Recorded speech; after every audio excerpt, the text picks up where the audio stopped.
The man they pulled over wasn't just another driver, he was the one in charge. The tires crunched against the loose gravel as Mason Brooks, a seasoned 50-year-old with an air of quiet authority, turned onto Hawthorne Drive.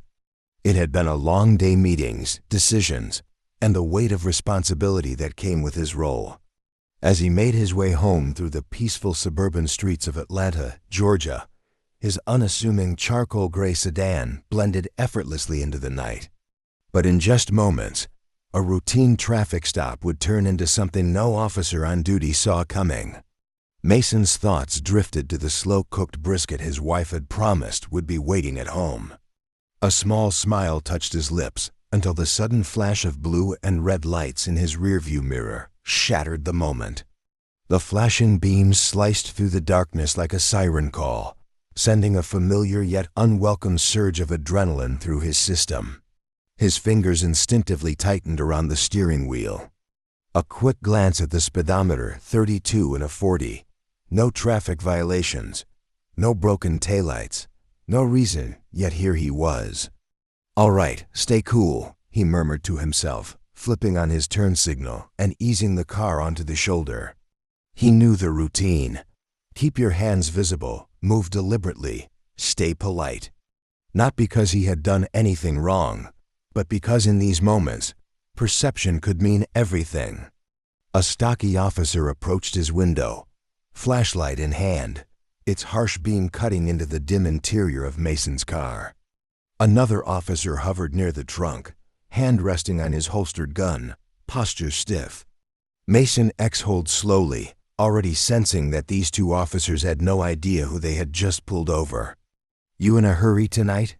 The first officer barked, suspicion laced in his tone. "No, sir," Mason replied evenly, his voice steady but firm. "Just heading home." The officer's flashlight hovered over Mason's face, lingering a beat too long before sweeping downward his lap, the center console, then back to his eyes. "License and registration," the cop demanded, his voice flat, dismissing Mason's response altogether. Mason moved deliberately, with the precision of someone who knew the weight of every action. He reached for the glove compartment, his voice measured. "I'm retrieving my registration now. My license is in my wallet, I'll grab it after this." The officer didn't acknowledge his words, but Mason didn't miss the way his stance shifted, the tension in his shoulders tightening like a coiled spring. "Do you know why I pulled you over?" The question hung in the air for a fraction of a second before the officer steamrolled ahead, not waiting for an answer. "You were driving erratically back there, swerved into the other lane." Mason's brow furrowed. "With all due respect, sir, I wasn't swerving. My dashcam can verify that." The officer's expression flickered irritation.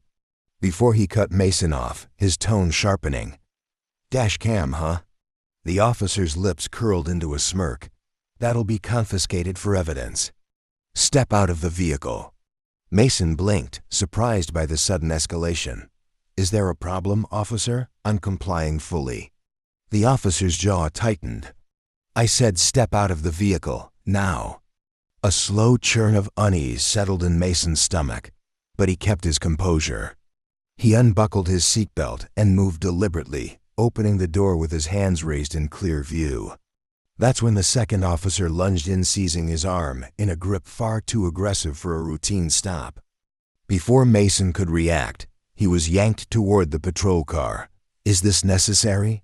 Mason asked, his voice controlled but firm. "I've done nothing wrong." "Resisting, huh?" The first cop sneered. "You want to play that game? Fine by me." The unmistakable clink of handcuffs sent a fresh jolt of anger through Mason's veins as cold steel bit into his wrists. This wasn't just a misunderstanding. It was profiling, plain and simple. As the officers shoved him into the back of the squad car, Mason's gaze flicked toward the row of houses lining the street. A few neighbors peeked through their blinds, silhouettes barely visible against the warm glow of their porch lights. No one stepped outside, but this was far from over. The officers had no idea who they had just arrested, and Mason Brooks had no intention of staying silent. The patrol car rattled slightly as it rolled down the quiet street, its worn suspension groaning with every bump. Mason sat stiffly in the back seat, wrists sore from the too tight cuffs. He stared out the window, watching familiar landmarks blur past, but his mind wasn't on the scenery.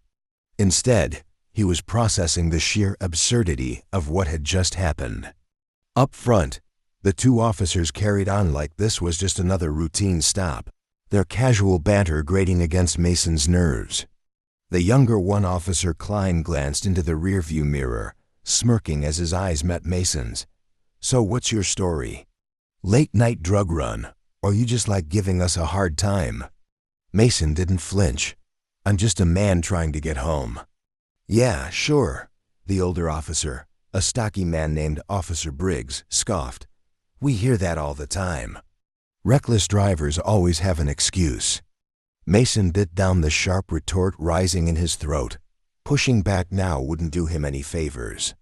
Instead, he took a deep breath, steadying himself. He knew his rights. He knew the system. And he knew that, in this moment, neither one was working in his favor. By the time they pulled up to the precinct, the harsh fluorescent lights inside the holding area stabbed at Mason's eyes. Klein stepped forward, unlocking the cuffs with a smug little flourish, as if this were all just some petty inconvenience. Mason flexed his fingers, shaking off the lingering sting of cold steel. This wasn't over, not by a long shot. "Welcome to our humble abode," Klein said with a smug grin. "You're gonna be here for a while." Mason rubbed his wrists, feeling the lingering sting from the cuffs. "Am I being charged?" His tone was calm, measured. Briggs smirked. "We'll let you know once we figure that out. Sit tight." The cold steel bars clanged shut behind him, the sound reverberating through the small, dimly lit holding cell. Mason sat on the worn metal bench, his mind racing.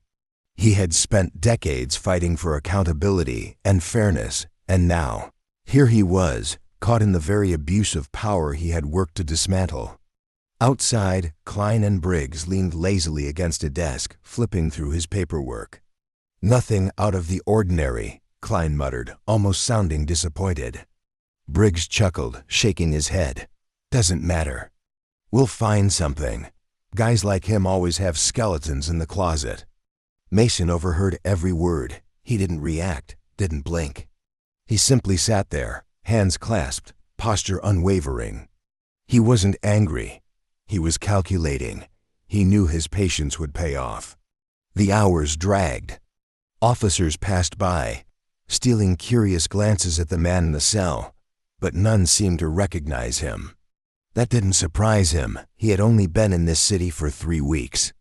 Then, as the first streaks of dawn painted the sky in pale orange hues, Mason heard measured footsteps approaching. A new officer stepped into view, her uniform crisp, her presence commanding.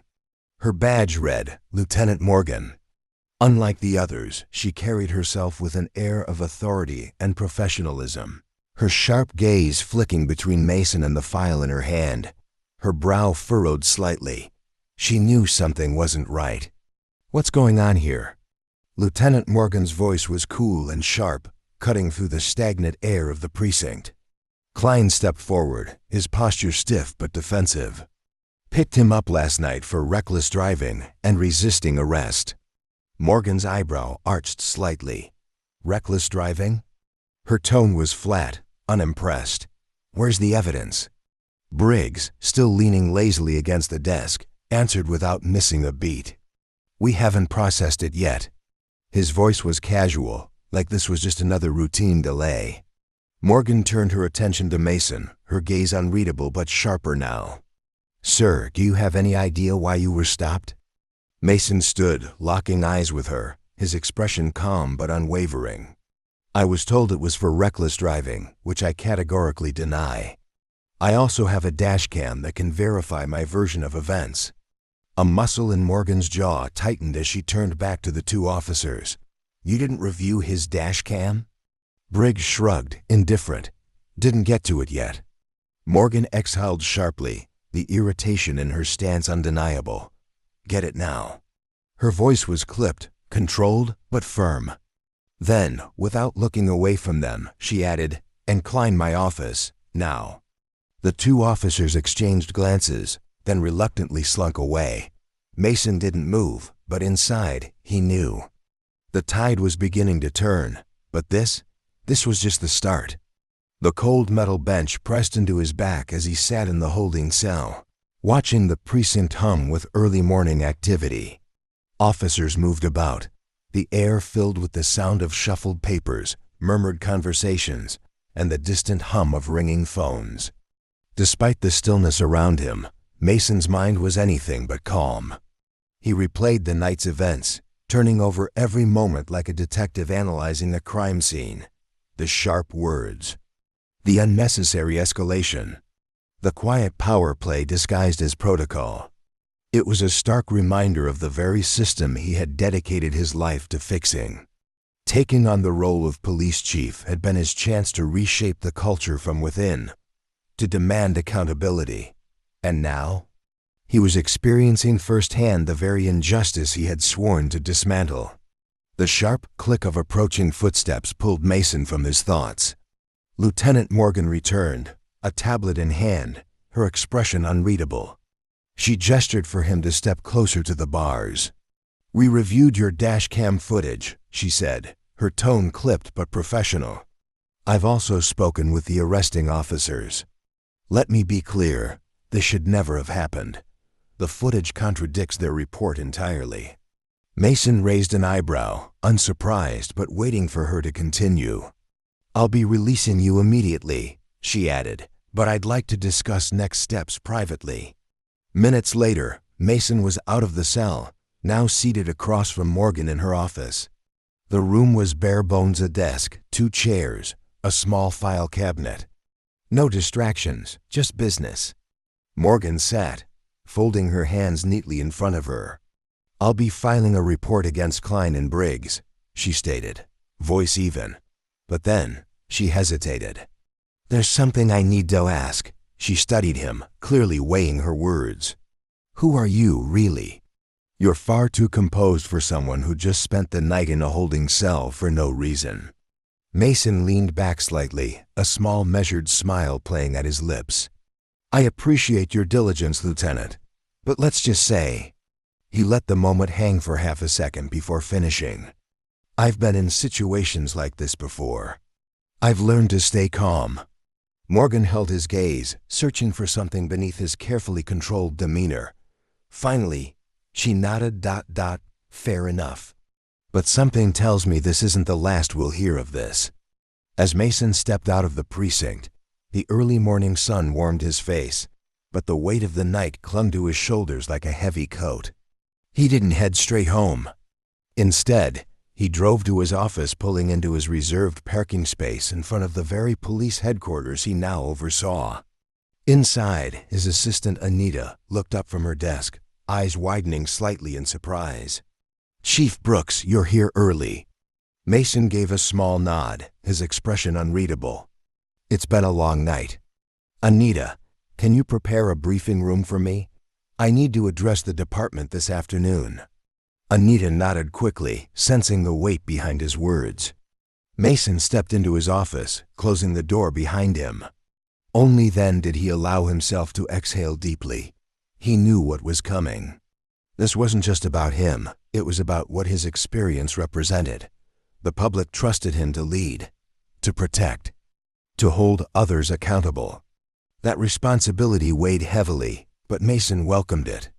And before he could act, there was one last storm to weather. The courtroom was packed. Word of the case had spread fast, drawing in reporters, activists, and community leaders alike. Local media outlets swarmed the courthouse steps, eager to capture the unfolding drama.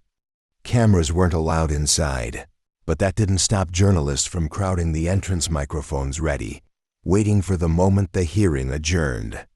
Inside, Mason took his seat, his posture steady, his mind razor-sharp. This wasn't just about clearing his name. This was about setting a precedent and ensuring that what happened to him wouldn't happen again. Mason sat quietly at the defendant's table, his hands folded neatly in his lap. Beside him, his attorney, Sandra Reyes, flipped through a thick folder of evidence, her expression unreadable. Sandra was a force of nature, sharp, relentless, and known for tearing apart weak arguments with surgical precision. Across the room, Officers Klein and Briggs sat with their department-appointed attorney. Klein looked nervous, his foot tapping uncontrollably beneath the table. Briggs, on the other hand, tried to look indifferent, leaning back in his chair with a smug, overconfident expression. Then, the judge entered, an older man with a no-nonsense demeanor, his presence commanding immediate silence. He adjusted his glasses, then looked over the room before speaking. "We are here today to address the charges brought against Mr. Mason Brooks.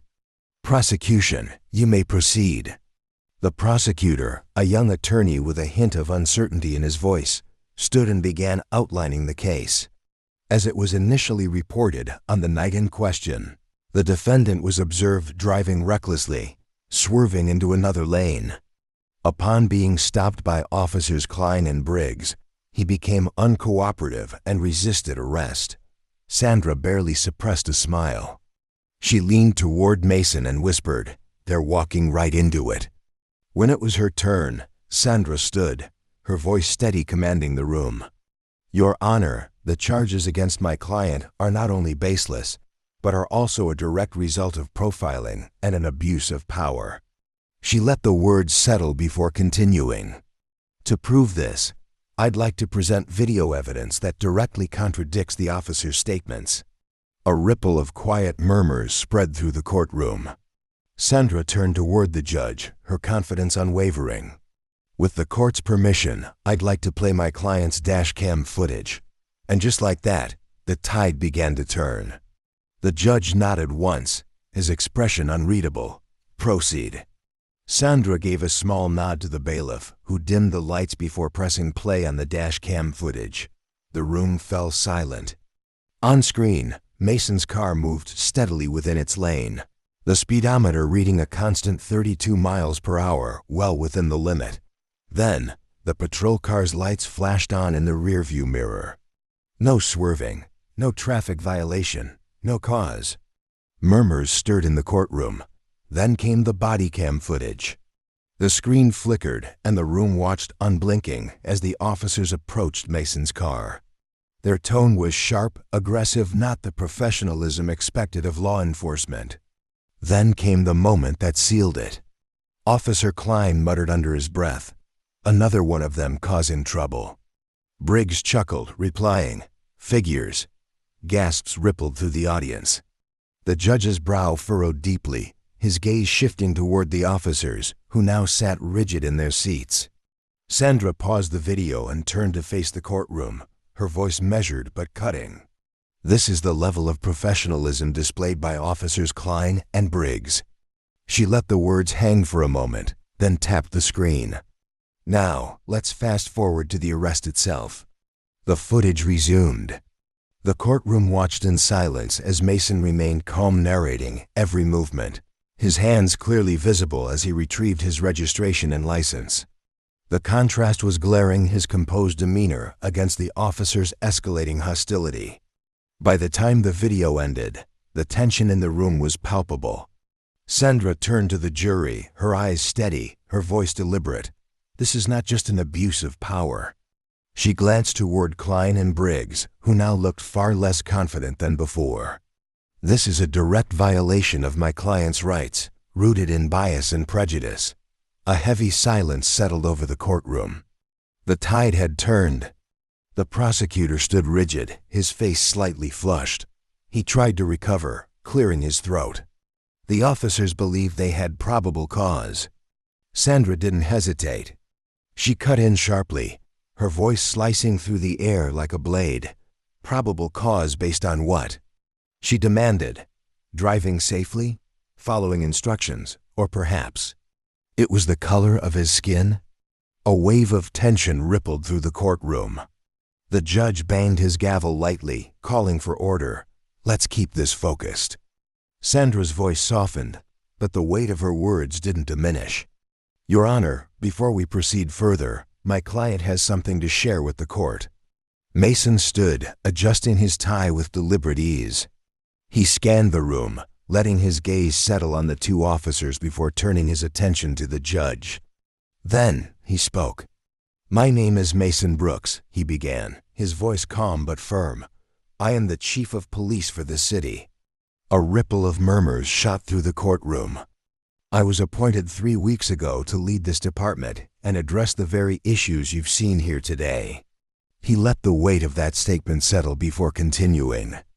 "I chose not to disclose my position earlier because I wanted the truth to come out organically, without bias, without interference. And now it has." The room erupted. Gasps, murmurs, shock. Daniels went pale, his mouth slightly open in disbelief. Briggs, who had spent the entire trial lounging in his chair like this was a joke, sat bolt upright, his usual smugness evaporated in an instant. The judge banged his gavel repeatedly. "Order! Order in the court!" The murmurs died down, but the electricity in the air remained. Mason turned back to the room, his next words measured, deliberate. "This isn't just about me." He let his gaze sweep across the room. The jury, the judge, the press in the back, furiously scribbling notes. "This is about a system that allows officers like Klein and Briggs to operate without accountability." He paused, letting the silence carry the weight of his words. "That ends now." A heavy stillness settled over the courtroom. This wasn't just a revelation, it was a reckoning, one that would reverberate far beyond these 4 walls. Mason took his seat, his final words hanging in the air like a thunderclap. Across the room, Klein and Briggs sat frozen, their faces a mixture of shock and fear. They had no idea who they were messing with, and now they did. The judge called for a brief recess, giving everyone in the courtroom a moment to absorb what had just transpired. By the time the session resumed, the tone had shifted completely. The prosecution offered no further arguments. There was nothing left to argue. The judge didn't hesitate. "The charges against Mason Brooks are hereby dismissed." The gavel came down. But Mason knew this was only the beginning. When he stepped outside the courthouse, the scene was chaotic. Reporters swarmed him. Cameras flashed. Microphones were thrust forward, voices overlapping as they hurled questions at him. "Chief Brooks, do you have a statement about the case?" One called out. Mason raised his hand, a simple but commanding gesture. The crowd stilled, hanging on his every word. He took a breath, then spoke. "This case isn't just about me." His voice was steady, resolute. "It's about accountability." A hush fell over the crowd.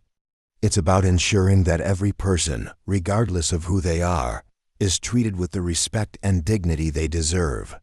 He let his gaze sweep across the sea of reporters, his words deliberate. "As police chief, I'm committed to creating a department that values integrity and fairness. And as a citizen, I'll continue to fight for justice." The media erupted again, but Mason didn't linger. He had more important matters to address. The fallout was swift. Klein and Briggs? Immediately suspended. An internal investigation was launched. Then, the footage hit the press, and the public outrage exploded. Protests broke out across the city, not just against 2 rogue officers, but against a system that had allowed them to operate unchecked. Community leaders rallied together, demanding greater transparency, better training, and real consequences for misconduct. The message was clear. This wasn't just about one night. It was about changing the culture once and for all. Mason's leadership took on a new weight. The night's events were more than just a personal ordeal. They had become a turning point. He called an emergency meeting, gathering every officer in the precinct. The room was packed a sea of uniforms and uncertain faces. Mason stood at the front, his posture unshaken, his voice carrying unwavering conviction. "What happened to me last night wasn't an isolated incident," he began, scanning the room. "It was a symptom of a much larger problem." His gaze moved deliberately, landing on each officer who had sworn an oath to serve. "And as long as I'm chief, I won't tolerate it." A heavy silence settled over the room. We are here to serve and protect, Mason continued, his tone firm. Not to harass, not to intimidate. If you can't uphold that mission, then this isn't the place for you. No one spoke. His words had cut through any lingering doubt about his intentions. The next few weeks were transformative. Mason implemented sweeping changes, mandatory bias training, stricter oversight, an anonymous reporting system for officer misconduct. And that was just the beginning. The community began to feel the shift. It wasn't instant. Trust couldn't be rebuilt overnight. But for the first time in a long time, people saw the effort. They felt the change. Mason sat on a panel at a town hall meeting, listening as citizens spoke. Then, a young man stood up. He looked nervous, gripping the microphone tightly. His voice wavered slightly as he addressed Mason. "Chief Brooks." He began, his words raw. "What you went through, it could have been me." His throat tightened, but he pushed forward. "It could have been any of us." He swallowed hard, then finished. "Thank you for standing up. Not just for yourself, but for all of us." Mason met his gaze, his heart heavy but resolute. He leaned into the mic, his voice steady. "Change doesn't happen overnight." He looked around the crowded room at the faces of those who had come seeking answers, seeking hope. "But together, we can build a system that truly serves everyone." The room erupted in applause. The work was far from over. But Mason knew this was just the beginning. As the town hall wrapped up, Mason lingered for a moment, watching as people filed out, their conversations buzzing with renewed hope. He knew the fight wasn't over, but he was ready for it. He turned back toward the room where a few people still remained, their eyes on him, waiting for his final words. "And now it's up to us," Mason said, his voice resolute. "The people in this room, the viewers, the community." His gaze swept across the space, making sure his message landed. "If we see injustice, we must speak up. If we want change, we must demand it." He paused, letting the weight of his words settle. Then he finished. "Together, we have the power to create a world where accountability isn't just a promise, it's a reality." A beat of silence. Then, applause. Not the polite kind. The thunderous, relentless kind. The kind that carried the weight of something real. Something earned. Mason took one last look at the faces around him. The work wasn't over, but for the first time, it felt possible.